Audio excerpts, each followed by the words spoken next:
mais livre. Ótimo. Quer testar? Beleza. É um imenso prazer para mim estar aqui com vocês hoje. Eu estive com algumas de vocês no retiro, né, do Ministério Dorcas. Algumas que estão aqui na frente, né? E eu estava na expectativa de estar aqui com vocês. Para mim não tem nada que alegre mais o meu coração do que me colocar diante do povo de Deus para falar da sua palavra. E quanto mais pessoas tiverem, isso me alegra mais ainda, né? E eu estou bem feliz de estar vendo essa quantidade de mulheres aqui, é uma grande alegria, né? Eu vi que um irmão saiu daqui meio chateado, só mulher tem depressão, homem não tem depressão, é? Tem, mas aí as auxiliadoras idôneas vão poder passar depois as informações, né? Para os homens. Eu vou iniciar só me apresentando, falando um pouquinho a respeito da minha família e da minha conversão, né? Esse é o meu marido. Então, a nossa família é formada por nós dois, mais 4 filhos. Os meus gêmeos, né? Mamute e Bazuca, e as minhas meninas, a Bela e a Flor. E eu sempre inicio fazendo essa brincadeira, porque lógico, gente, eu não acho que cachorro é gente, tá bom? Adoro cachorro, mas cachorro não é gente.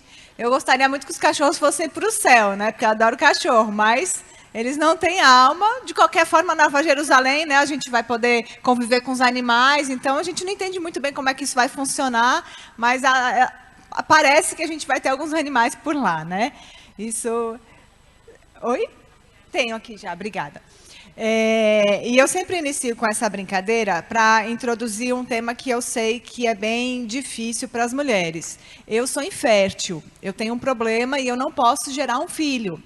E isso, ao longo do tempo que eu fui estudando, que eu fui fazendo os exames, analisando tudo isso, que eu fui descobrindo que, de fato, eu nunca poderia gerar um filho, mesmo através de tratamentos que eu cheguei até a fazer, isso tudo me deixou muito triste, isso foi um momento muito difícil, e eu sei que é algo que acontece com muitas mulheres, né?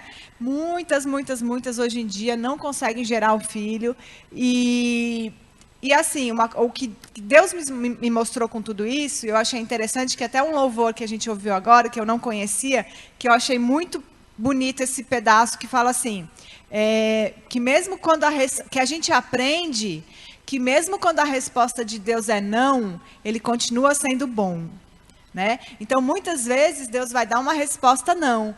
Por quê? Ele não promete para a gente que ele vai dar filho para todo mundo, né? Deus prometeu filho para algumas pessoas específicas na Bíblia, e para elas ele deu.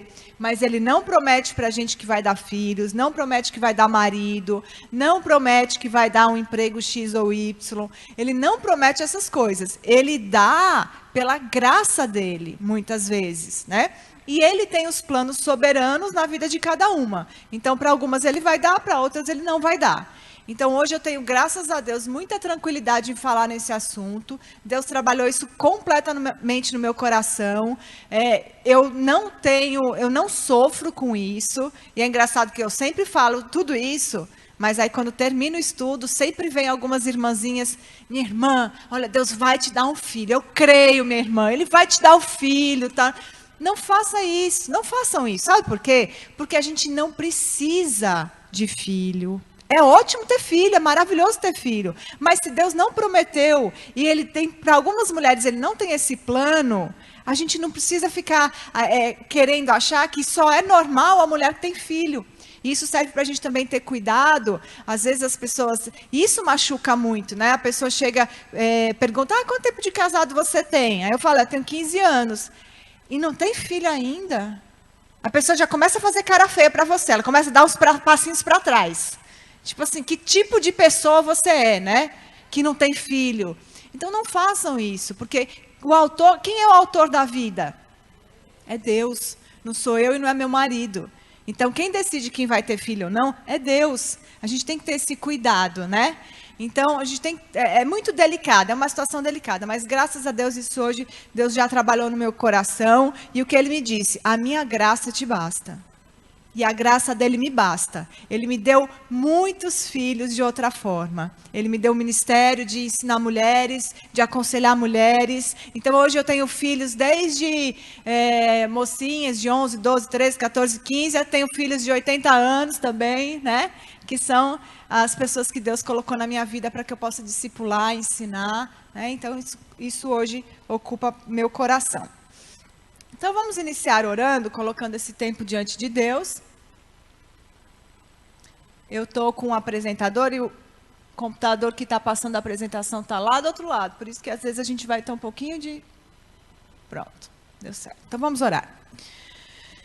Santo Deus, nosso Pai, nós queremos te agradecer, Senhor, por esse momento, Pai, especial, onde vamos tratar de um assunto tão delicado, um assunto que traz muito sofrimento. E obrigada por, num período desse, onde o mundo está se entregando a tudo que te desagrada, Senhor. Tantas pessoas perdidas, cegas, Senhor, achando que o que estão fazendo é a maior alegria que elas podem experimentar nessa vida. Enquanto que nós estamos aqui, a alegria do nosso coração ultrapassa muito a alegria que elas sentem, Senhor.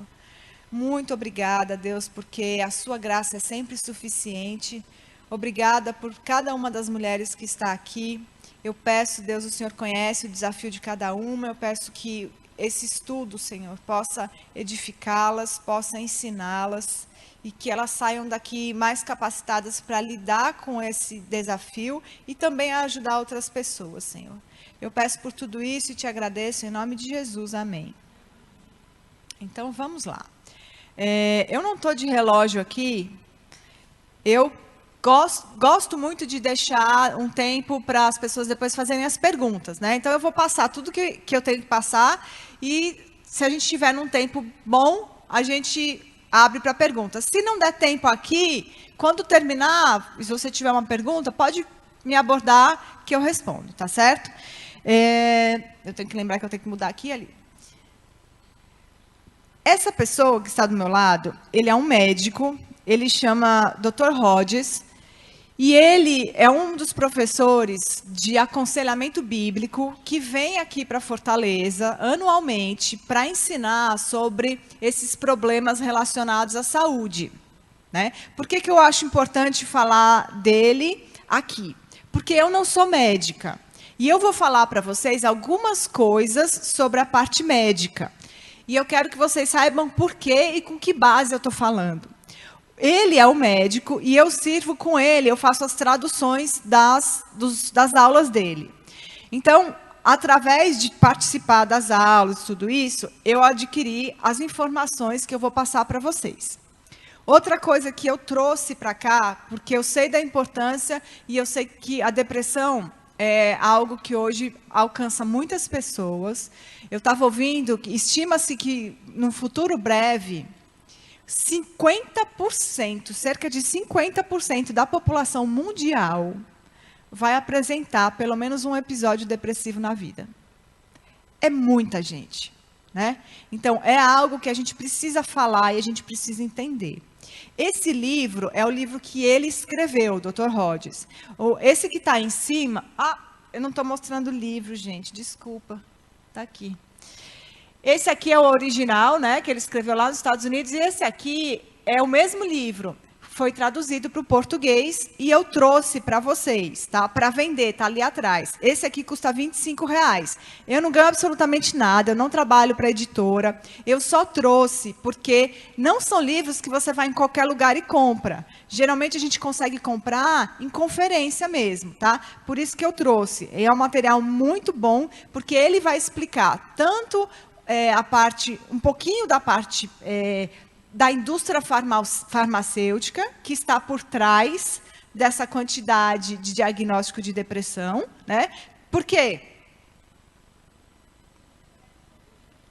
Por dinheiro, né? Então, tem algumas coisas que a gente precisa entender. Eu vou falar sobre medicamento também, mas a gente precisa entender que existe o ser humano descrente que está por trás de algumas coisas, né? Então, ele vai explicar um pouquinho sobre isso, mas ele também vai falar as respostas que a Bíblia tem para esse desafio.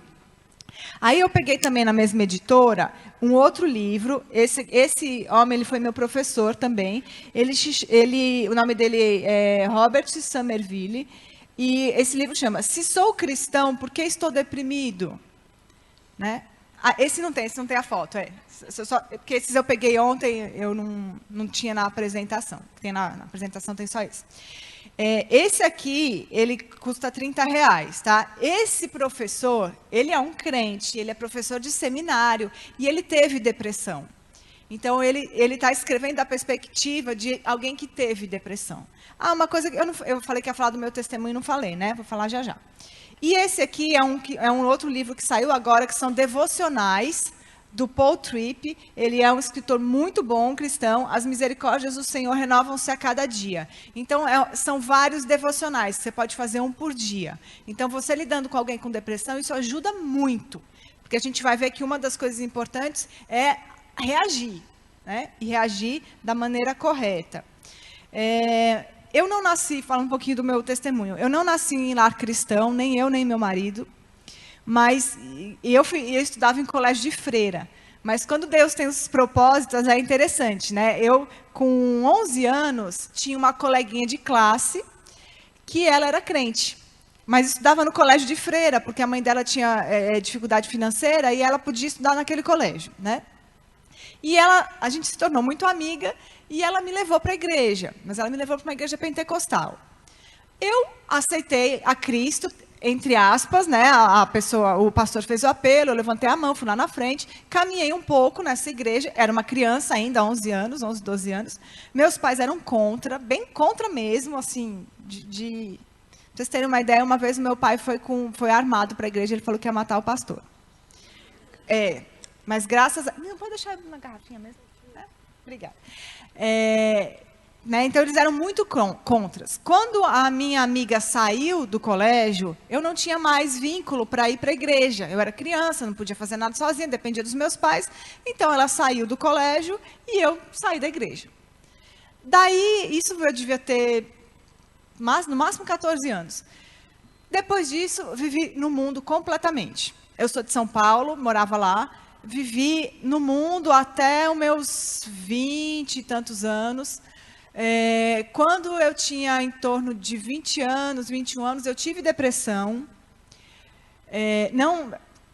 Nessa época, a palavra tinha ficado completamente esquecida na minha vida. Na verdade, eu não fui salva naquela época. Eu conheci uma igreja, conheci a Bíblia e respondi um sim a um apelo, mas eu não fui salva. Hoje eu entendo que eu não fui salva naquela época.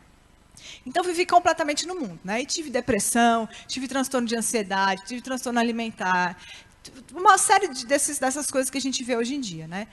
E vim morar em Fortaleza, porque o meu pai é daqui, meus pais se separaram. Então, foi sempre uma vida muito turbulenta. Meus pais descrentes, brigavam muito, até que finalmente se separaram. Eu vim morar aqui. Quando eu vim morar aqui também foi muito difícil, várias coisas aconteceram. E conheci meu marido, a gente se conheceu na faculdade, já fomos logo morar juntos, nenhum dos dois era crente. E a gente já morando junto há 7 anos, meu marido se converteu. Ele se converteu e aí a gente começou a ir para a igreja. Quando a gente começou a ir para a igreja, na minha cabeça, eu estava voltando para os caminhos do Senhor, né? Que eu nunca segui, né? Voltando numa coisa que eu nunca tinha entrado, na verdade, né?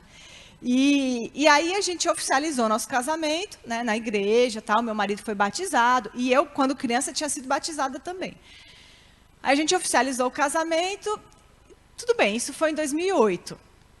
Quando foi em 2010, Deus permitiu que a gente passasse por uma crise muito grande no meu casamento, por minha culpa, e eu queria me separar. Na minha cabeça eu estava decidida, eu quero divorciar, eu não quero mais isso, eu quero ser feliz, né? Olha o pensamento da crente, né? Eu quero me separar porque eu quero ser feliz.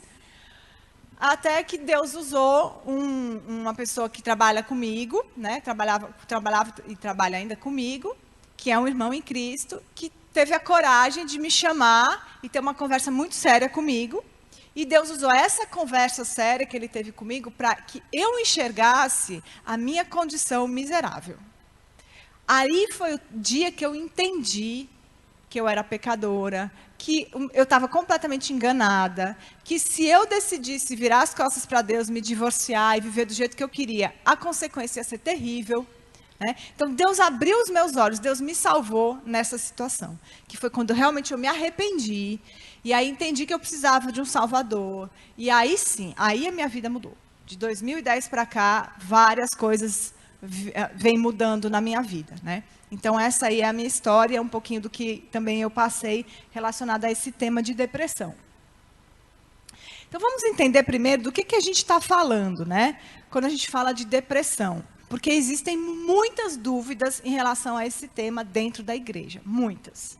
Fora da igreja, entre aspas, claro. Por que eu vou falar entre aspas? Porque não é a verdade. Fora da igreja, é claro que depressão é uma doença.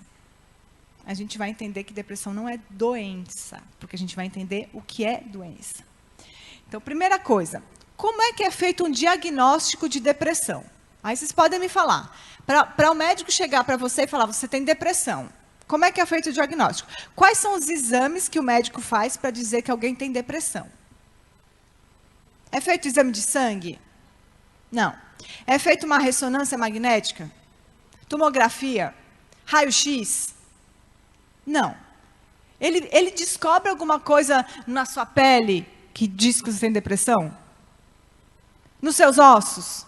Nos seus órgãos internos? No seu sangue? Não. Se ele não descobriu nada no seu corpo, parte física, depressão está no corpo, parte física? Não. Se tivesse no corpo, é diferente, por exemplo, para o médico dizer que você tem diabetes, como é que ele faz? Exame de sangue, né? Ele vê uma alteração no exame de sangue, tem diabetes. E para descobrir um tumor, faz a tomografia e ele vê o tumor, né? Isso é doença. Está no corpo, está no físico. E a depressão? Porque o mundo fala ou não fala que depressão é doença? Fala, né? E quando eu me refiro ao mundo, inclusive os próprios médicos falam que depressão é doença, né?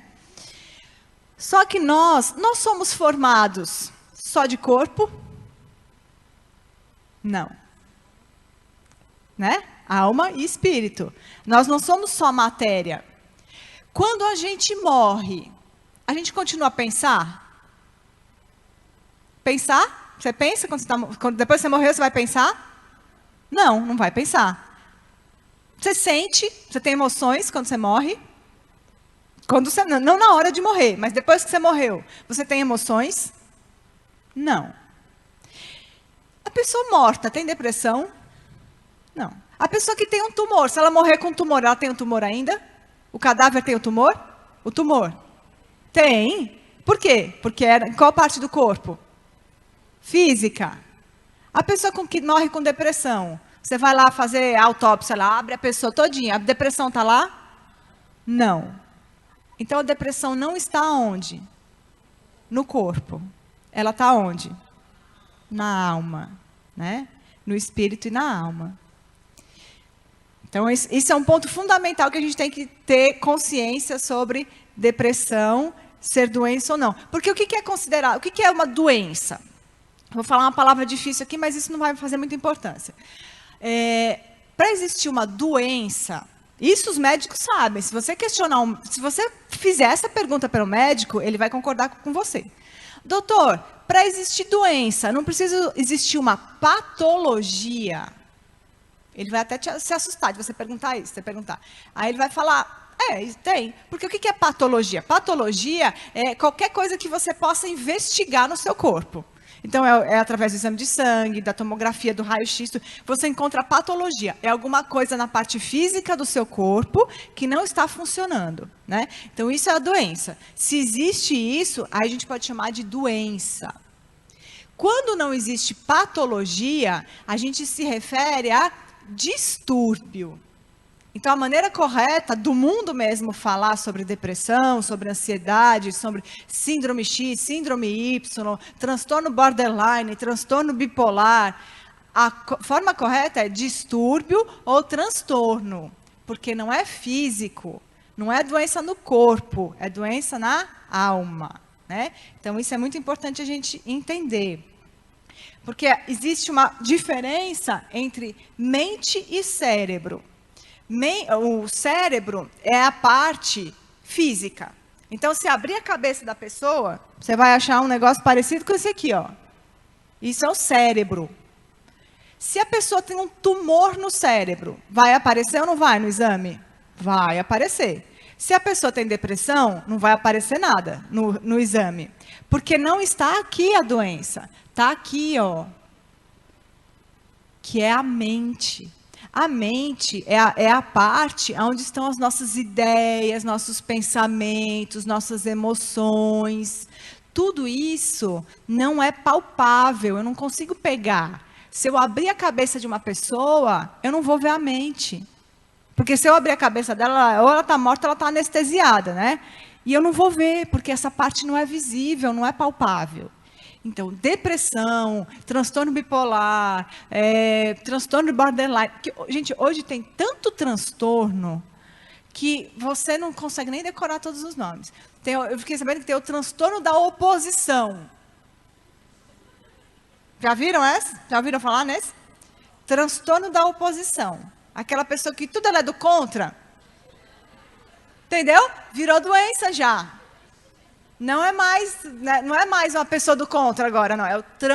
Não, mas ele é assim, porque ele tem o transtorno da oposição. Esse que é o problema dele, né? Agora, por que isso acontece? O que vocês acham? O que acontece quando eu transformo alguma coisa em doença? Qual é a solução? Remédio, né? Então, antes eu não tinha resposta. Eu tinha aquele cara chato que tudo ele era do contra, né? E eu não tinha o que fazer com ele. Eu tinha que aguentar, né? Aí não, lançaram um remédio e aí eu coloco um rótulo nele, ó. Agora ele tem o transtorno da oposição. Aí eu pego e dou um remédio para ele. Pronto, resolvemos os problemas dos chatos da humanidade, né? Só que tem agora um outro detalhe. Remédio para depressão cura depressão? Se você tiver com dor de cabeça e toma dor de cabeça, passa a dor de cabeça? Passa, né? Se for uma doença tratável e você toma um remédio, vai resolver, né? Depressão não é o caso. Que geralmente quem toma remédio para depressão, vai tomar o resto da vida e ela toma remédio e não resolve. Porque remédio para depressão não tem o objetivo de curar nada. Porque não existe doença física. Eu vou explicar mais para frente uma coisa, que existem algumas doenças, de fato, que causam um humor depressivo. Por exemplo, se você tem problema de tireoide, se você tem problema de tireoide, com tireoide funcionando abaixo do normal, você vai se sentir triste, você vai se sentir desanimada. Se você tem deficiência de ferro, você vai se sentir triste, desanimada, né? Se a sua alimentação é ruim, você não vai ter boa energia. Então, existe uma série de coisas que acontecem no nosso corpo que vão gerar também essa tristeza. Mas isso não é diagnosticado pelos médicos como a doença depressão, né? Por isso que é sempre bom quando você vai no médico, você ir em um médico que te peça exames, porque a primeira coisa que você precisa descartar, é saber se você realmente não tem uma doença. Porque, por exemplo, se a pessoa tem um tumor no cérebro, ela pode começar a manifestar comportamentos dos mais diversos. Tanto de uma hora estar triste, outra hora estar feliz, quanto de estar muito triste toda hora. Então, se existem algumas doenças, pode ser que o humor esteja desse jeito. Aí o remédio precisa ser tomado, mas para tratar aquela doença. Não é tomar antidepressivo. Se você está com deficiência de ferro, você não tem que tomar antidepressivo, você tem que tomar ferro. Se você está com um problema de hipotiroidismo, você tem que tomar remédio para tireoide, não antidepressivo. E isso está acontecendo. É muito difícil, gente, muito triste, porque é o que os médicos estão fazendo. Às vezes o paciente chega com uma doença mesmo, né, um problema orgânico no corpo, e o médico não pede exame, E pelo que você explica para ele, doutora, eu venho me sentindo muito cansada, eu venho me sentindo sem energia, eu engordei demais, tarará. Ele, isso é depressão. Vai lá e prescreve um antidepressivo, não te pede exame, não te pede nada. E às vezes não é esse o teu problema, né? Então, por isso, se alguém tivesse com esses sentimentos de tristeza, essas coisas, não procure em primeiro lugar psiquiatra. Porque o psiquiatra ele vai direto para o remédio psicotrópico, que é o antidepressivo, essas coisas. Procure um clínico geral. Né? Um cardiologista, um ginecologista, muitas vezes, os hormônios, fundamental lembrar. Nós, mulheres, a gente tem mais esses problemas de emocionais, porque essa alteração hormonal, ela, de fato, deixa a gente muito... Um dia eu estou ali triste, abalada, chorando, tal. No outro dia eu quero matar todo mundo, tão irritada que eu estou, né? Então, assim, infelizmente, a gente passa por esses altos e baixos, né? Como é que a depressão geralmente é diagnosticada num consultório médico? O médico vai te fazer algumas perguntas e vai ver. A pessoa precisa apresentar 5 dos sintomas abaixo, sendo que o sintoma 1 ou 2 precisa estar presente. Então, 1, humor deprimido na maior parte do dia, quase todos os dias. Interesse ou prazer diminuídos em relação a todas ou quase todas as atividades. Perda ou ganho de peso significativo. Insônia ou sono excessivo quase todos os dias. Agitação ou lentidão psicomotora quase todos os dias. Fadiga ou perda de energia quase todos os dias. Sentir-se sem valor ou com culpa excessiva quase todos os dias. Habilidade reduzida de pensar ou se concentrar quase todos os dias. Pensamentos recorrentes sobre morte, pensamentos suicidas sem um plano, tentativa de suicídio ou plano para cometer suicídio. Eu acho que, tirando essa parte mais específica do suicídio, qualquer uma de nós pode se encaixar na vida que a gente leva hoje, em quase tudo aqui, né? Então, imagina aí, a vida normal que a gente leva hoje, a gente já tem insônia, muitas vezes, né? Ganha ou perde peso, muitas vezes, facilmente. Se sente triste, se sente desanimado. Sente culpa, porque a gente é pecador e por conta do Espírito Santo habitar dentro da gente, a gente tem que sentir culpa mesmo, né? Sentir culpa é errado. É errado o crente não sentir culpa. Aí é errado. Porque como é que pode? Você é pecador ainda, você não deixou de ser pecadora. Então você vai continuar pecando, infelizmente. Só que quando você peca, o Espírito Santo vai te incomodar e você vai sentir culpa. Então a gente não deve tentar combater a culpa. A gente tem que combater o pecado, né? Então essa é a maneira que o médico vai dizer que você tem depressão. Então se a gente fosse no médico e contasse a nossa vida, a gente não ia estar encaixada aí nesses critérios, né? Certamente, né? Então vamos lá.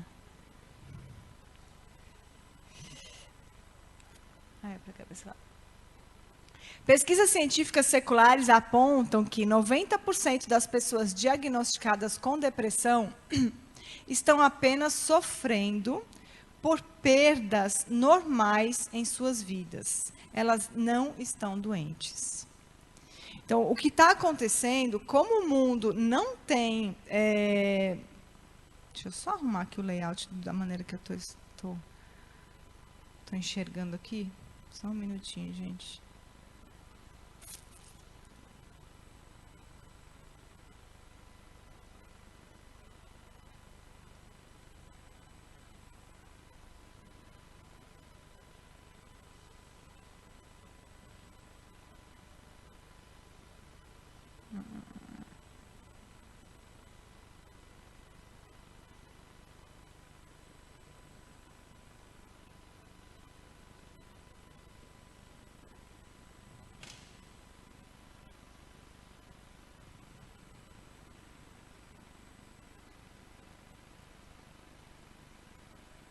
Chuva? Coisa boa.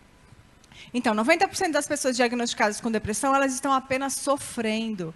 O que acontece é que, como nós temos a indústria farmacêutica por trás, o que ela fez? Ela pegou e considerou o sofrimento como doença. Porque nós vivemos num mundo que idolatra a felicidade, a alegria. Você precisa estar de bem com a vida, sorrindo, alegre, cantando, né? Isso é ser normal. O que é uma pessoa normal para a gente?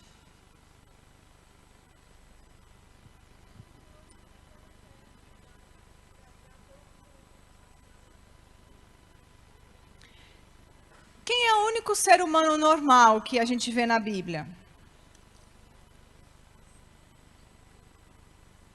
Jesus. Ele é o único ser humano normal. Porque ele veio para o mundo e viveu aqui exatamente como o Pai planejou que o ser humano deveria viver. Então, quem é normal?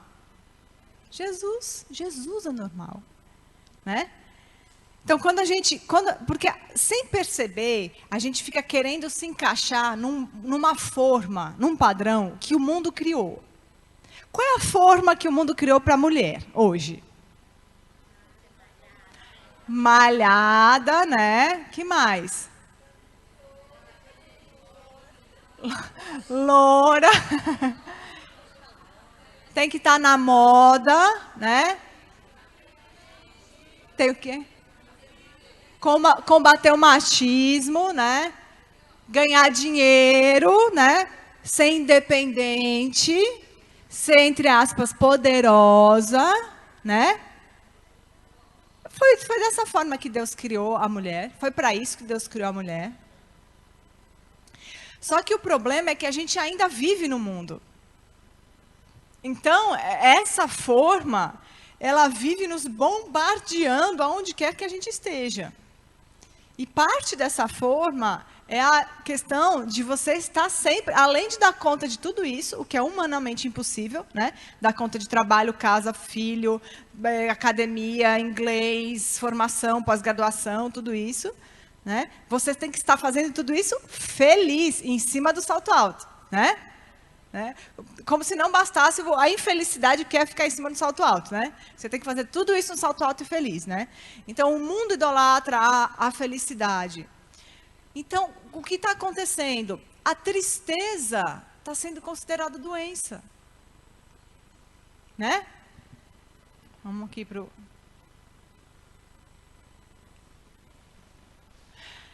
As pesquisas científicas seculares também apontam que 90% das pessoas que estão tomando remédio para depressão estão sentindo-se bem só por causa da esperança que elas têm no remédio. O que acontece com o uso de antidepressivo? A pessoa toma por um tempo e ela se sente, geralmente, ela se sente bem no início. Com o passar do tempo, ela para de se sentir bem com aquele remédio. Aí ela vai no médico, o que o médico faz? Mais forte, ou outro remédio, junta um remédio com outro, né? Ou então ela começa a falar, doutor, tem dia que eu estou muito animada, mas tem dia que eu estou muito desanimada. Aí o doutor, qual é o problema? Você é bipolar. Gente, grande parte dos diagnósticos de transtorno bipolar são pessoas tomando antidepressivos, sofrendo efeito colateral do antidepressivo. Elas não têm uma nova doença. Elas têm um distúrbio, começaram a tomar o remédio, e agora elas estão sofrendo o efeito colateral do remédio. Mas aí ela vai no médico, e o médico fala, não, seu problema é que você tem bipolaridade. Então, acrescenta aquele remédio, esse aqui, ó. Aí ela acrescenta, aí ela começa a ter enxaqueca. Aí ela vai no médico, o que acontece? Outro remédio, né? Aí ela começa a tomar, ela está tomando antidepressivo, o da bipolaridade, o da enxaqueca. Aí ela começa a ter queimação no estômago. Aí ela vai para o médico, mais remédio, né? Para queimação. Aí ela começa a ter problema de libido, né? De não querer se relacionar mais com o marido dela. Aí ela vai no médico, mais remédio. Eu atendi um rapaz, tentei fazer aconselhamento com ele, a esposa dele. Ele tomava, gente, 7 remédios. E esses 7 remédios era um para trabalhar o efeito colateral do outro. O que aconteceu? Quando uma grande quantidade de remédio, ele começou a ter alucinação, ver coisa. Aí ele vinha de uma igreja com uma doutrina super confusa, e aí ele disse que ele via o diabo, e via isso, e via aquilo outro, não sei o que lá.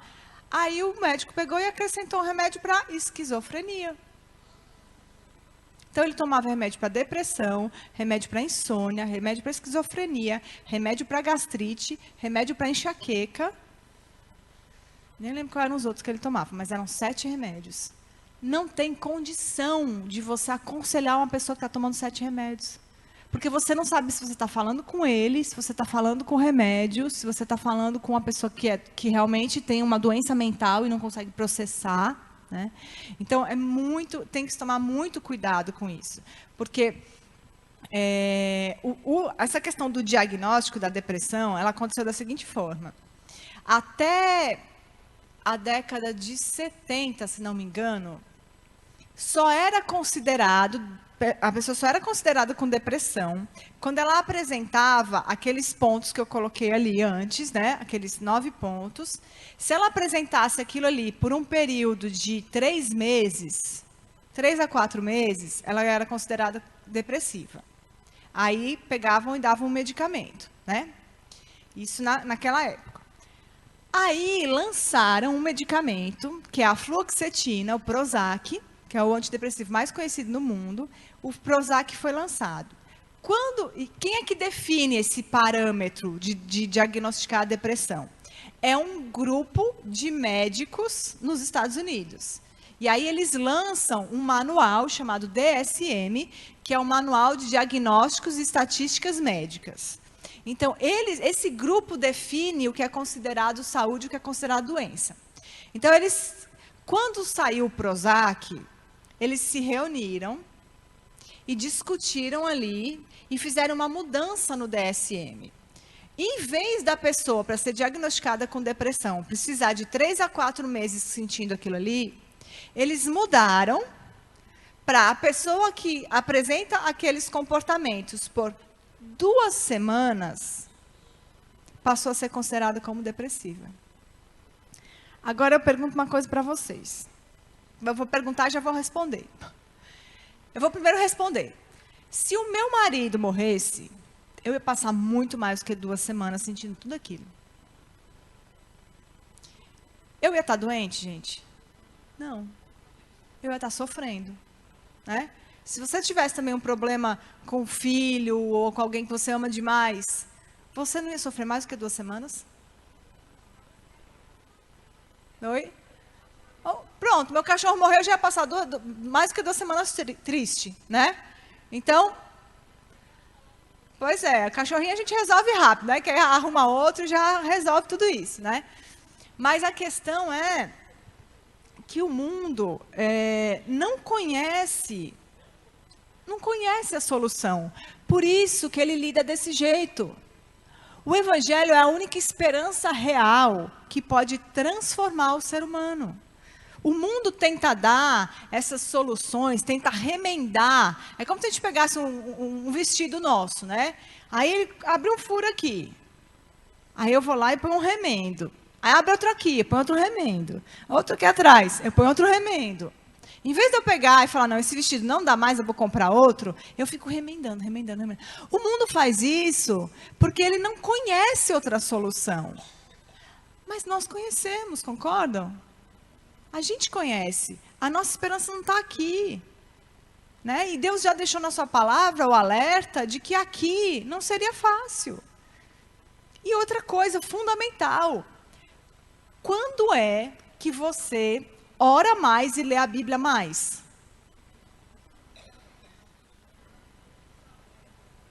Quando o bicho pega, né? Quando você está sofrendo mais. Então, Deus usa o sofrimento de maneira tremenda na nossa vida. A gente não quer porque dói. Mas é a maneira que Deus molda a gente. Deus transforma a gente através do sofrimento. Então, o ser humano não devia estar querendo eliminar toda a... Lógico que na hora que está doendo, a gente quer tirar aquilo. A gente não quer, porque machuca. Né? Depende do que é. São coisas muito tristes. A gente escuta relatos de pessoas que sofreram coisas assim absurdas, porque a gente vive num mundo caído. Então, na hora, dói tanto que a gente quer tirar aquilo da gente. Mas Deus tem propósito com o nosso sofrimento. Por isso que Ele permite que aconteça. E um desses propósitos é que a gente conheça mais a Ele. Que a gente se aproxime mais dEle. E é o que de fato acontece. Né? Se você está empregada, o casamento está indo bem, seus filhos estão com saúde. Né? Você está trabalhando, está ganhando dinheiro, está se vestindo bem. Né? Até emagreceu, que você queria tanto, né? Tá com os cabelos com as luzes bonitas, né? Sabe o que acontece? Ô, mulher, essa semana eu não tive tempo de ler a Bíblia, nem um dia. A vida está tão corrida. Agora, descobre que você tem câncer. Para ver como você não tira um monte de coisa da tua vida e abre um tempo para estudar a palavra, para orar. Se bobear, você passa o dia andando de joelho, né? Senhor, me ajuda, me livra, me tal. Deus sabe disso. Deus não permite que a gente coloque nada além dele no trono do nosso coração. Nada. Nada. Então, toda vez que a gente está colocando, seja trabalho, seja status, seja beleza, seja marido, seja filho, qualquer coisa que a gente coloque no trono que pertence a Deus, Ele vai derrubar. Ele vai derrubar. E muitas vezes Ele vai usar o sofrimento para isso. Né? Mas nós temos esperança em Cristo. O que Jesus disse em Mateus 11, 28 a 30? Vinde a mim todos os que estáis cansados e oprimidos, e eu vos aliviarei. Tomai sobre vós o meu jugo e aprendei de mim, que sou manso e humilde de coração. E encontrareis descanso para as vossas almas, porque o meu jugo é suave e o meu fardo é leve. Deus pede bem menos para a gente do que o que a gente faz. Porque por Ele mesmo a gente faz pouco. A gente pode, todas nós aqui temos tempo de fazer mais para Deus. Temos, mas a gente faz muito pouco. E o que Ele pede para a gente é leve. A gente despreza o que Deus pede para a gente para carregar um fardo que é muito pesado e que Deus nunca quis que fosse nosso. Não sei quantos de vocês conhecem a história do peregrino, né? Que tem até o filme, né? Que ele vai carregando aquele negócio pesado nas costas. A gente decide pegar esse fardo e colocar em cima da gente. Porque não é isso que Deus quer da gente. A gente olha para as mulheres do mundo, e é triste ouvir isso, mas a gente tem inveja. A gente quer ser como elas. A gente quer ser magra como elas, a gente quer ser bela como elas, a gente quer usar as roupas que elas usam. Porque a impressão que elas passam é que elas são felizes, nelas não tem problema, nada de ruim acontece com elas. Gente, isso é um marketing que usa as mulheres como objetos para vender as coisas. Só que a nossa mente, nosso coração perverso, a gente olha para essas mulheres, em vez de a gente estar olhando o shampoo que ela está vendendo, ou está olhando a comida que ela está fazendo propaganda, a gente olha para ela e tem a ilusão de que o que ela está mostrando ali na televisão é a vida real dela. Não é. Não é. O mundo quer aparentar que está tudo bem e está destruído. Destruído. Eu sei porque eu trabalho... Antes de eu trabalhar com aconselhamento bíblico, eu trabalhava com aconselhamento secular. Eu conheço a vida das pessoas. A foto no Facebook, com um sorriso daqui a aqui, toda arrumada, toda bela, toda cara de rica, a vida é destruída. Casamentos de aparência, filhos envolvidos com droga, vida destruída. E a gente olha para essas mulheres e quer seguir o exemplo delas. Deus fala que o povo dele rejeita a fonte de água pura para beber das cisternas furadas. Ele nos proporciona a fonte de água pura e a gente vai beber de uma cisterna que é furada. A gente vai atrás disso.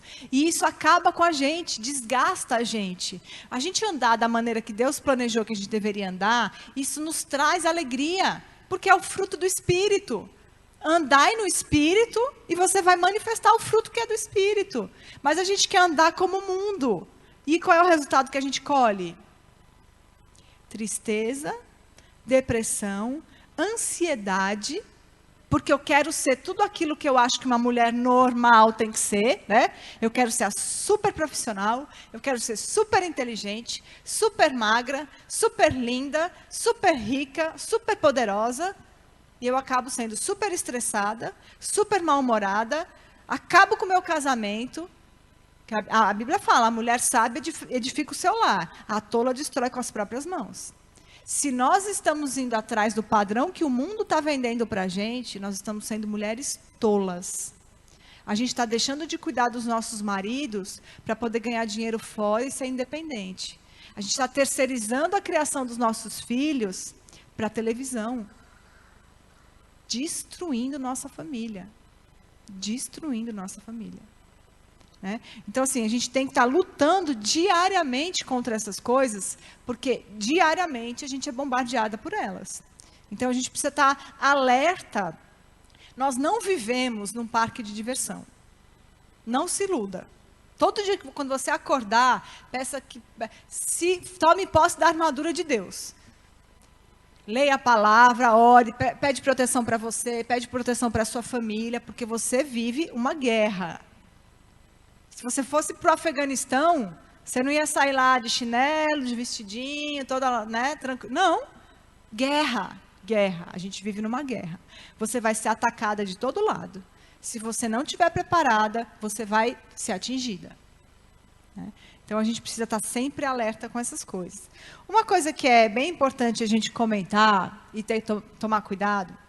Uma pergunta. Tomar remédio para distúrbios emocionais, para depressão, para ansiedade, é pecado?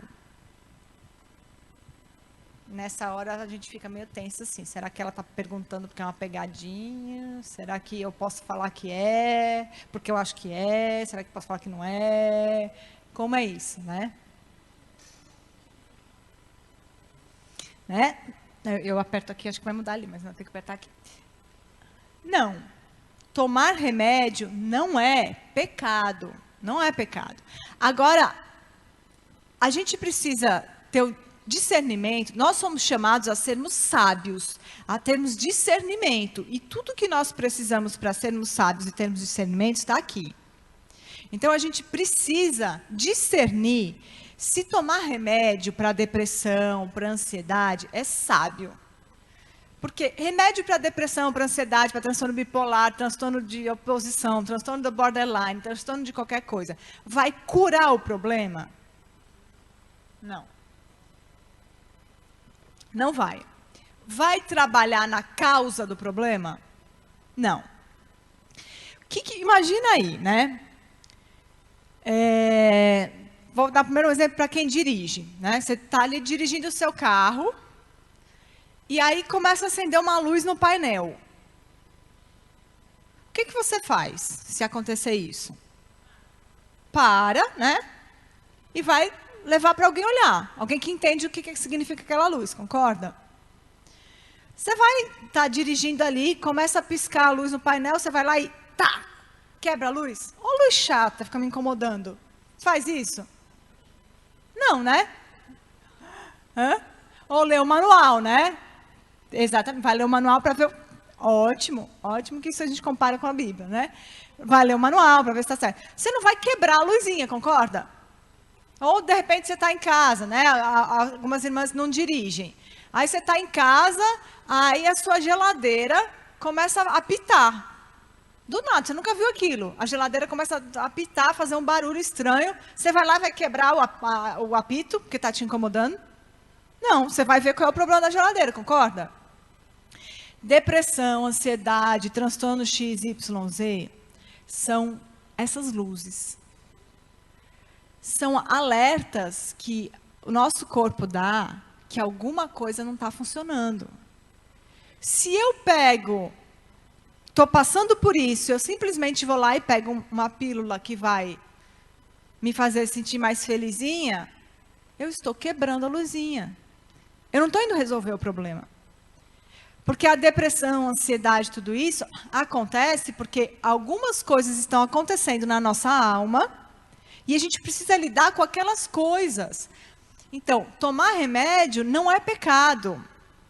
Lembrem disso, gente. Por favor, não saiam daqui falando que eu falei que não deveria tomar remédio. Não é isso. A questão é, remédio não vai curar, não vai tratar com o principal, que é a causa. Então, a gente precisa entender por que eu estou assim.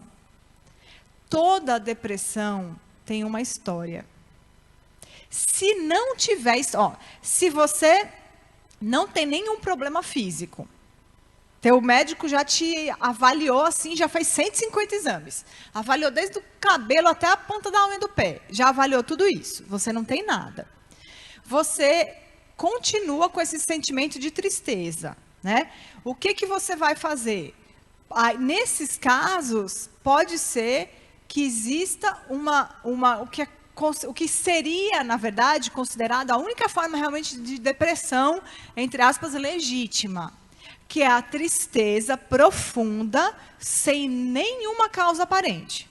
Então, se você não tem nenhum problema de saúde, não teve nenhum problema na vida que desencadeou aquela tristeza, essa é a única situação onde a pessoa é realmente considerada, entre aspas, doente. E isso, gente, acontece com menos de 10% das pessoas que têm depressão. A grande, imensa maioria, se você chegar para ela e perguntar, minha irmã, quando começou essa tristeza? Ela te conta exatamente a história que desencadeou aquilo ali. Foi quando meu filho morreu, foi quando eu me separei, foi quando eu mudei de cidade e a cultura era completamente diferente da minha, foi quando eu perdi meu marido, foi quando eu perdi meu emprego e cheguei a passar fome. Então, assim, se existe uma história, mais um motivo que não é o remédio que vai resolver o seu problema, né?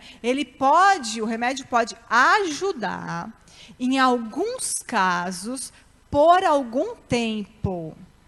Não é para se tomar remédio para depressão o resto da vida. Porque se você está nessa situação de tomar remédio para depressão, para ansiedade, direto para o resto da vida, você é como se você fosse um alcoólatra. Você está dependente daquele remédio e você está vivendo embriagado. Você não está vivendo mais normal. Então, você quebrou a luzinha, você não foi resolver o problema do seu carro, você quebrou a luzinha e está vivendo com a luzinha quebrada. Lembrando, não é pecado tomar remédio. E eu não estou falando para você, se você está tomando remédio, você para. Não estou falando isso, tá certo? O que a Larissa não está falando? Não é pecado, e se você está tomando remédio, não é para parar. Porque eu não sou médica e a retirada abrupta de qualquer substância que você use pode te matar. Sabia disso? Se você pegar uma pessoa alcoólatra que bebe todo dia e você falar para ela, para de beber agora, e ela parar de beber, ela pode morrer. Porque o organismo dela se adaptou tanto àquele medicamento que ele não consegue funcionar mais sem. Então, eu não sou médica, como eu falei, vou falar de novo. Não estou falando para você parar. Agora, comece a observar. O que o remédio está fazendo por você? Né? O que o remédio fez com que você deixasse de lado? Eu estou triste porque meu filho saiu de casa, comecei a tomar remédio, e aí agora eu consigo ficar um pouquinho mais animadinha. Você não resolveu sua tristeza porque seu filho saiu de casa. Você está vivendo embriagada pelo remédio. Não está resolvendo o teu problema. Quando você parar de tomar remédio, a tristeza vai voltar, né? Então, trate, lide com aquele problema biblicamente. E aí, converse com seu médico. Doutor, é o seguinte, eu não quero mais viver dependendo desse medicamento. Então, eu quero que o senhor me ensine como é que eu vou desmamar esse medicamento. E aí ele vai falar. Aí ele vai te dizer, passa a semana que vem, toma dia sim, dia não, daqui a 15 dias você começa a tomar 2 vezes por semana só, até que você tira total, né? Então, só o médico pode dizer como é que você vai dizer, como é que você vai fazer. Mas a questão é, não é sábio para um cristão que tem respostas ficar vivendo à base de remédio para depressão. porque não está te curando, não está resolvendo e ainda está te afastando de lidar biblicamente com aquele problema, certo? Como eu falei, não é pecado, mas também não é a solução. Aí a pergunta que não quer calar, né? Crente tem depressão? Tem, né? Eu vou voltar só um pouquinho aqui, quando eu estava falando dos medicamentos, que é uma questão, coloquei aqui, é uma questão do estilo de Romanos 14, essa questão de tomar remédio ou não tomar remédio. Em Romanos 14, Paulo estava discutindo com os romanos a questão dos alimentos, que se eles deveriam comer alimentos X, Y, Z. E Paulo fala para ele, não está errado quem come e não está errado quem não come. Quem é que estava errado na situação? Que Paulo continua na exortação? O que julga. Né? Então, tomar remédio para depressão é a mesma coisa. Não está errado quem toma, não está errado quem não toma. Quem está errado é o que fica julgando. Fiquei sabendo que a fulaninha ali toma remédio para depressão há 10 anos. Né? Deixa isso aí entre ela e Deus. Tá? Então, é isso que a gente tem que tomar cuidado, não julgar. Aí, voltando agora para a pergunta, né? E é com essa cara mesmo que a pessoa faz, né? Crente tem depressão? Tem, gente? O que a gente acabou de dizer? Que depressão, no final das contas, é o quê? Tristeza. Uma tristeza profunda. Aliás, eu acho que seria mais fácil perguntar aí, crente não tem depressão? Porque o mundo que a gente vive, gente, dá para ser feliz? Diariamente a gente vê desgraça, a gente vê traição, a gente vê as pessoas se machucando, elas nos enganam, elas nos maltratam. É difícil, né? O nosso foco tem que estar que realmente a nossa vida não é aqui. Então, crente tem depressão. Vamos dar uma olhada no Salmo 88 para a gente ver.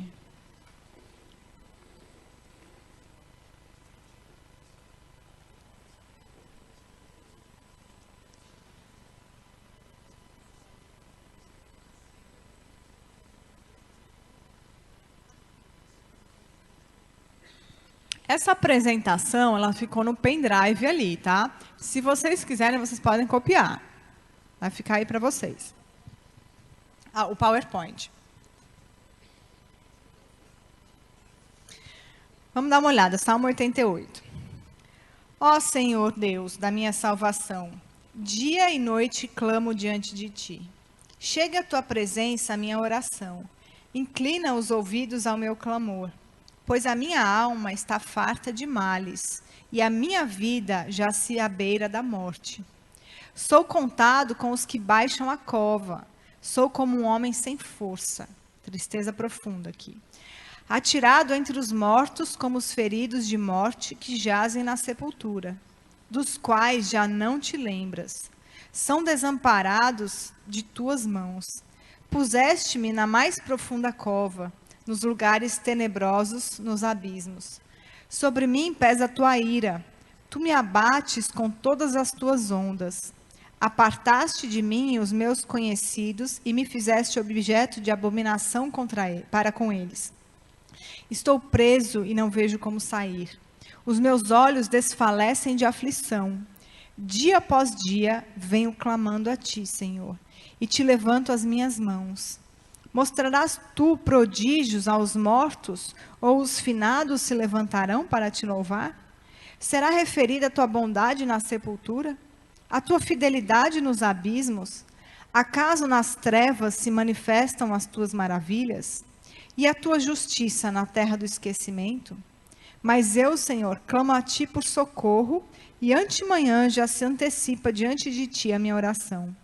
Por que rejeitas, Senhor, a minha alma e ocultas de mim o rosto? Ando aflito e prestes a expirar desde moço. Sob o peso dos teus terrores estou desorientado. Sobre mim passaram as tuas iras, os teus terrores deram cabo de mim. Eles me rodeiam como água de contínuo. Há um tempo me circundam. Para longe de mim afastaste amigo e companheiro. Os meus conhecidos são trevas. Tristeza profunda. sentimento de solidão, sentimento de desesperança. É exatamente isso que a pessoa com depressão sente. E a Bíblia fala sobre isso, né? Então, esse é um exemplo de um salmo que ele vai falar muito só da tristeza, a ponto de não falar em nenhum momento de esperança. Até quando ele fala do Senhor, ele fala, o Senhor esqueceu de mim, a ira do Senhor está sobre mim, né? Então, essa é a sensação que a pessoa com depressão tem, de total abandono, de total sofrimento. Se a gente for observar a Bíblia, né? Então, crente tem sim depressão. Aí uma outra pergunta também. Crente se suicida? Sim, se suicida. Crente deixa de pecar, gente? Não, a gente continua sendo pecador, a gente continua pecando, né? Se suicidar é um pecado. A pessoa decidir que quem vai determinar os dias dela é ela mesma. É orgulho, né? É difícil ouvir isso, às vezes você tem alguém próximo a você que se suicidou, mas é verdade. E o crente pode passar por isso. E não vai perder a salvação porque ele se suicidou, porque ninguém perde a salvação. Os eleitos de Deus, ele guarda, mesmo que a pessoa tenha pecado ao ponto de tirar a própria vida, né? Mas acontece sim, infelizmente. Então, se a gente for estudar mais sobre pessoas que passaram por esses sentimentos de depressão na Bíblia, a gente chega a incluir, gente, até Jesus. Vamos olhar, Caim foi o primeiro, né? Gênesis 4, 13 e 14. Disse Caim ao Senhor, meu castigo é maior do que posso suportar. Hoje me expulsas dessa terra e terei que me esconder da tua face. Serei um fugitivo errante pelo mundo, e qualquer que me encontrar me matará. Tristeza profunda, desespero, de saber que ia ser lançado da presença de Deus, né? Davi a gente vê demais, Salmos 13, 1 e 2. Até quando, Senhor? Para sempre te esquecerás de mim? Até quando esconderás de mim o teu rosto? Até quando terei inquietações e tristeza no coração, dia após dia? Até quando meu inimigo triunfará sobre mim? Tristeza também, sensação de abandono, ansiedade. Paulo, 2 Coríntios 1, 8. Irmãos, não queremos que vocês desconheçam as tribulações que sofremos na província da Ásia, as quais foram muito além da nossa capacidade de suportar, a ponto de perdermos a esperança da própria vida. Né? Os sofrimentos que Paulo passou. Jesus disse-lhes então, a minha alma está profundamente triste, numa tristeza mortal. Fique aqui e vigiem comigo. Mateus 26, 38. Se essas pessoas fossem a um psiquiatra hoje, o que ia acontecer com elas? E falasse isso aí? Remedinho, né? Ah, tá aqui, ó, solução para você, ó. Né? Tá aqui, a solução para você. Aqueles homens, eles não estavam doentes. Concordam? Eles estavam tristes. Eles estavam sofrendo. Não doentes. O que eles precisavam não era de remédio. Gente, que oração que eu estou vendo os homens andando lá fora. Ah, tá certo. Tá certo. A gente pode ir até umas duas. Que eles não têm solução, né? Então, eles não conhecem aquele que transforma a nossa alma. Agora, vamos dar uma olhadinha. Como é que a gente pode ajudar as pessoas com depressão, né? Primeiro, se você não é médico, nunca diga para a pessoa parar de tomar medicamento. Como eu falei para vocês, a gente tem que ter muito cuidado ao falar sobre medicamento. Né? Então, essa não é a sua parte e não precisa ser. Muitas vezes você aconselha a pessoa com depressão e ela mesma começa a perceber que não faz sentido tomar aquilo. Aí ela procura o médico e aí ela vai discutir sobre parar de tomar remédio, mas a gente não deve fazer isso. Segundo, entenda o histórico da depressão. Ninguém nasce deprimido, isso é fato, né? Entenda como começou e ajude a pessoa a lidar com a perda que ela teve biblicamente. Então, entenda, né? Quando começou isso? Ah, foi tal, tal, tal. Às vezes, a gente não sabe explicar o momento exato. porque também tem uma outra forma que a depressão se instala. Pode ser coisas pontuais, como eu falei, né? Perdeu um filho, teve uma separação, alguma coisa assim. Mas também pode ser o estresse. É um ciclo. O estresse, ele vai te conduzir à ansiedade, que vai te conduzir aos transtornos de ansiedade, que a gente vai falar amanhã sobre ansiedade. E os transtornos de ansiedade vão te conduzir à depressão. E hoje nós vivemos vidas muito estressantes. Se a gente não aprender a lidar biblicamente com esse início, que é o estresse, a gente vai ter mais dificuldade depois de lidar com o resto, né? Então a gente precisa estar atenta a isso daí. Terceiro, tenha compaixão e paciência. O sofrimento da pessoa é real. Não é frescura, não é porque, isso aí não é doença, isso aí é uma coisa na alma. Sim, a alma sofre profundamente, se angustia profundamente. Então a gente tem que ter compaixão e principalmente paciência, porque muitas vezes a pessoa, quando está com depressão, principalmente as que estão tomando muito remédio, elas não querem fazer nada. Porque às vezes elas aceitaram aquela ideia, não, eu sou doente, a culpa não é minha, então não tem nada que eu possa fazer para sair daqui. Então, às vezes é muito desafiador por conta disso, de como a própria pessoa está lidando com aquilo. Apesar do sofrimento ser real, é essencial a pessoa reagir. Então, ela vai precisar fazer algumas coisas. E, às vezes, esse fazer alguma coisa vai começar com o simples fato de levantar da cama e tomar banho. Porque tem pessoas que chegam ao estágio de depressão, de não querer mais, elas desistem de viver. Aí é deitada numa cama, sem querer se alimentar, sem querer tomar banho. Não, vai precisar ajudar a pessoa a fazer isso. Você vai levantar, você vai tomar banho, você vai para a igreja, né? A pessoa não pode se intocar. Precisamos ter o foco de vida correto. Isso é fundamental. 2 Coríntios 5:9, vamos lá, dar uma olhada, o que fala aí?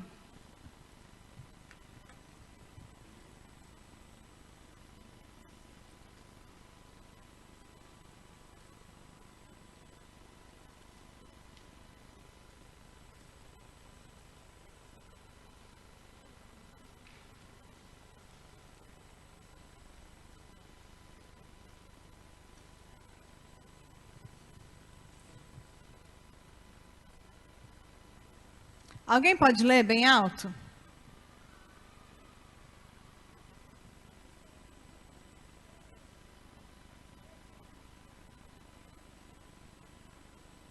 Desejamos ser-lhe agradável. Ser agradável a quem?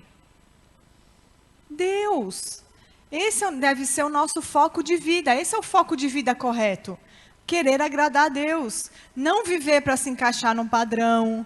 Não viver para ser igual às mulheres do mundo. É viver para agradar a Deus. Quando a gente faz o que Deus quer que a gente faça, o resultado é paz, é amor, é tranquilidade, é o fruto do Espírito, né? Agradar a Deus se resume em Mateus 22, do 37 ao 39. Isso deve ocupar o nosso tempo. Vamos olhar também, Mateus 22.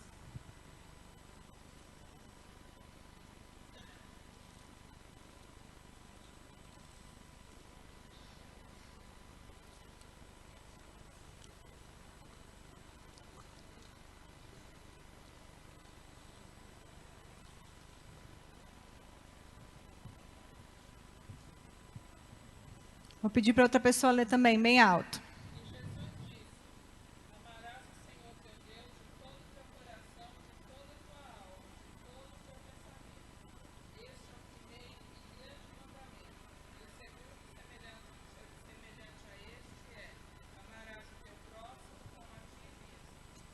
Então, isso deve ocupar a nossa vida, o nosso foco de vida, objetivo de vida, agradar a Deus. Foco de vida, como é que eu faço isso? Amando a Deus acima de todas as coisas e ao próximo como eu já me amo. Eu já me amo demais. Eu preciso amar os outros. Então, isso e o terceiro ponto, a felicidade do cristão só é plena quando ele está servindo. Deus nos fez para isso. Vamos lá, João 13, 12 ao 17.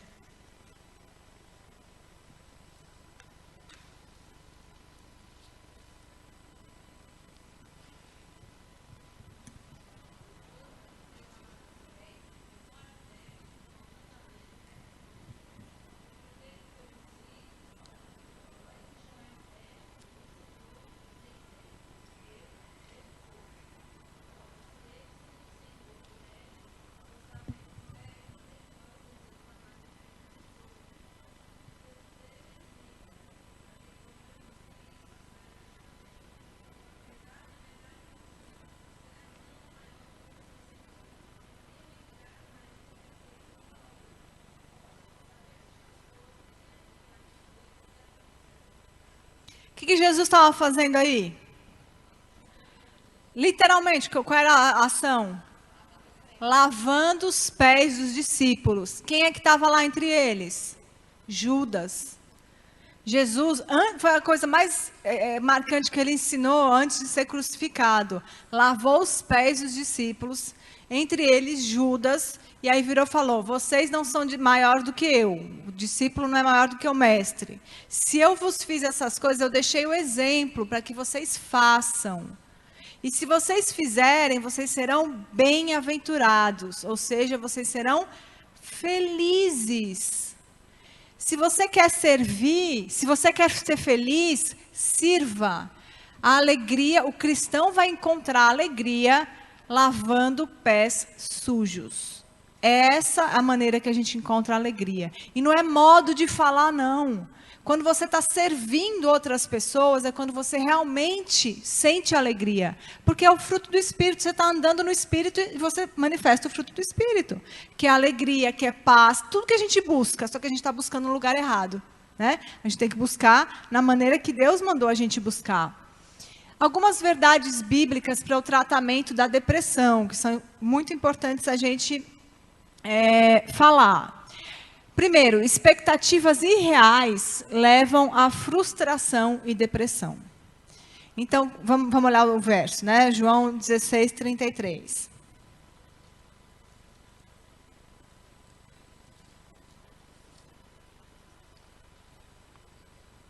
A gente já está chegando perto do final, tá? Mas eu ainda vou deixar abrir para perguntas.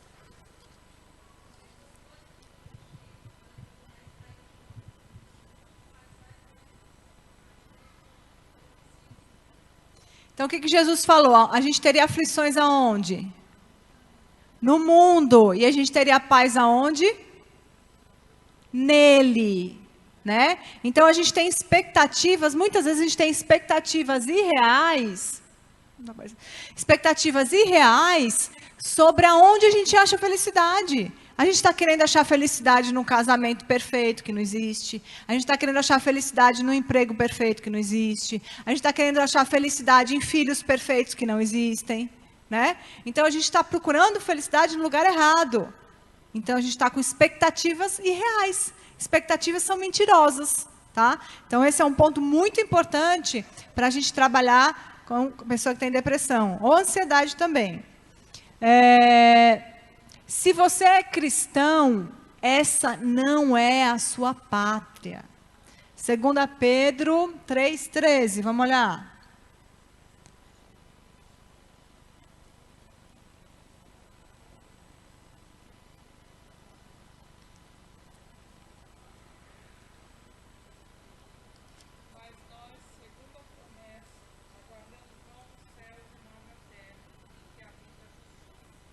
Onde é que vai habitar a justiça, gente?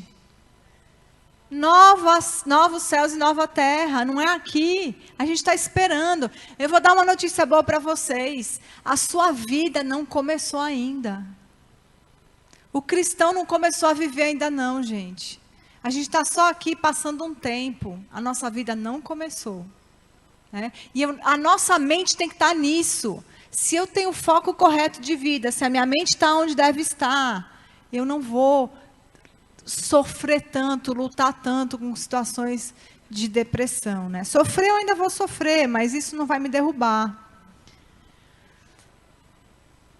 Outra verdade, muitas coisas podem ajudar no tratamento, mas só Jesus transforma o ser humano. Então, a medicação pode até ajudar, mas só quem transforma é Jesus. Vamos olhar o versículo, João 7, 37, 38.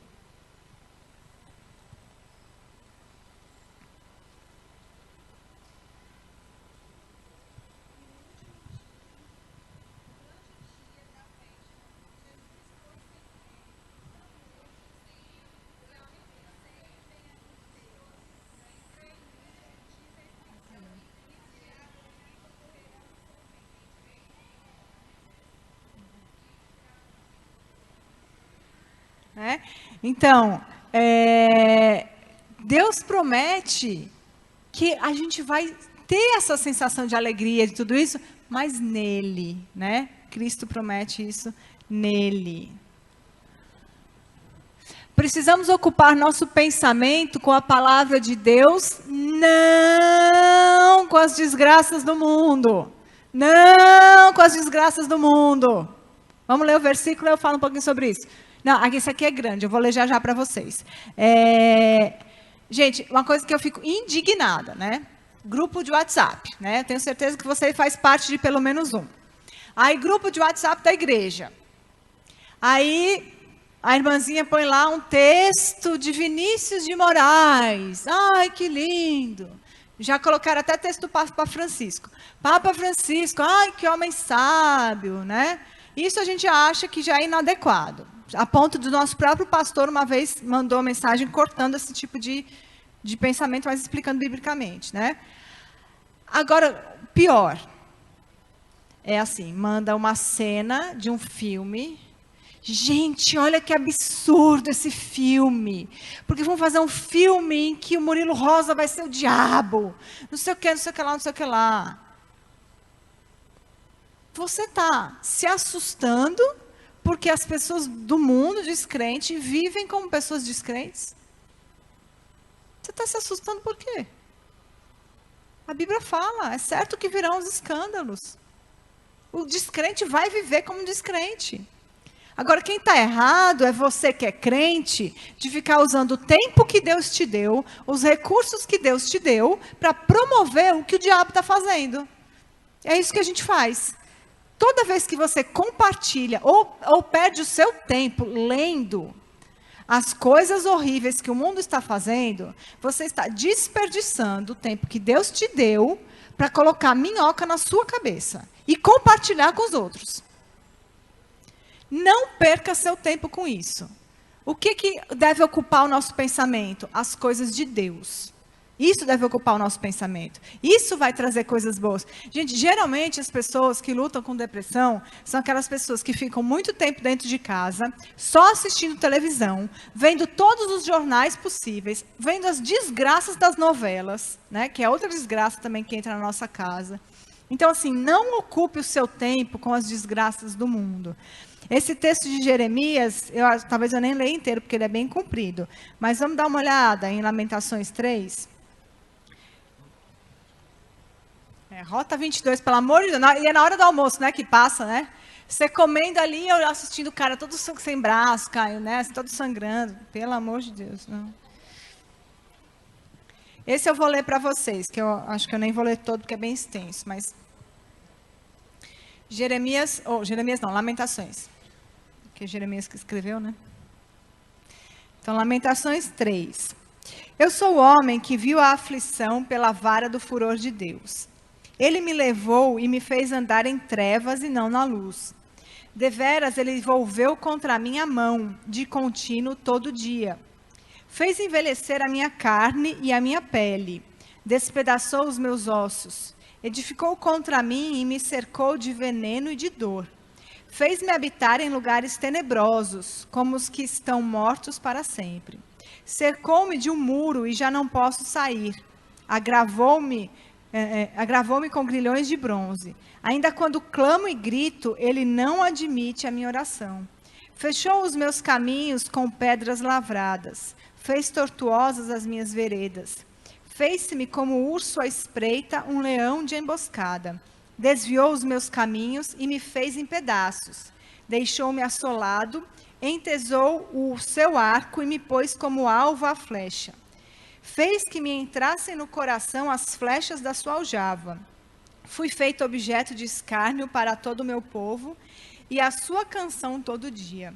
Fartou-me de amarguras, saciou-me de absinto. Fez-me quebrar com pedrinhas de areia os meus dentes, cobriu-me de cinza, afastou a paz da minha alma. Esqueci-me do bem. Então disse eu, já pereceu a minha glória, como também a minha esperança no Senhor. Lembra-te da minha aflição e do meu pranto, do absinto e do veneno. Minha alma continuamente os recorda e se abate dentro de mim. Quero trazer à memória o que pode me dar esperança. Então, ele está vendo toda aquela desgraça e agora ele vai mudar. As misericórdias do Senhor são a causa de não sermos consumidos, porque as suas misericórdias não têm fim. Renovam-se a cada manhã. Grande é a tua fidelidade. A minha porção é o Senhor, diz a minha alma. Portanto, esperarei nele. Bom é o Senhor para os que esperam por ele, para a alma que o busca. Bom é aguardar a salvação do Senhor, e isso em silêncio. Então, aí ele vai continuar. Então, ele muda, ele fala de tudo que aconteceu com ele, todo o sofrimento, e aí, uma hora ele fala, peraí, isso está muito ruim. Eu quero trazer à minha memória o que me dá esperança. Se eu ficar olhando o que o mundo está fazendo, eu vou viver desesperado. Gente, se você ficar assistindo jornal, novela, você se desespera, porque é horrível. Já não basta o fato de viver no mundo e viver essas coisas, né? Você está trazendo para a sua memória coisas que não edificam. A gente tem que trazer para a memória aqui, o que pode nos dar esperança, que é a palavra de Deus. Só isso pode nos dar esperança, né? Então, com isso, eu quero finalizar. Que Deus nos abençoe, né? Nos ajude a focarmos nas coisas certas. Amanhã eu vou estar falando sobre medo e ansiedade. Tá? O mesmo horário amanhã. Mesmo horário. Alguém quer fazer alguma pergunta? Eu sei que a gente já está no horário meio estendido, mas eu posso responder.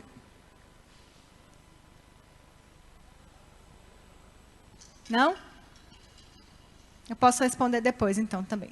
Vamos só agradecer a Deus rapidinho. Santo Deus, muito obrigada, Pai, porque a sua palavra nos dá esperança, Deus. Obrigada porque esse não é nosso mundo, a nossa vida não começou, e um dia nós habitaremos em um mundo de justiça, um mundo sem tristeza, um mundo sem lágrimas, e melhor do que isso, nós habitaremos contigo, Pai, e a nossa alegria será completa, Senhor. Muito obrigada, e que isso possa ocupar, que isso possa ser o centro dos nossos pensamentos diariamente, Senhor Deus. Em nome de Jesus eu te agradeço. Amém.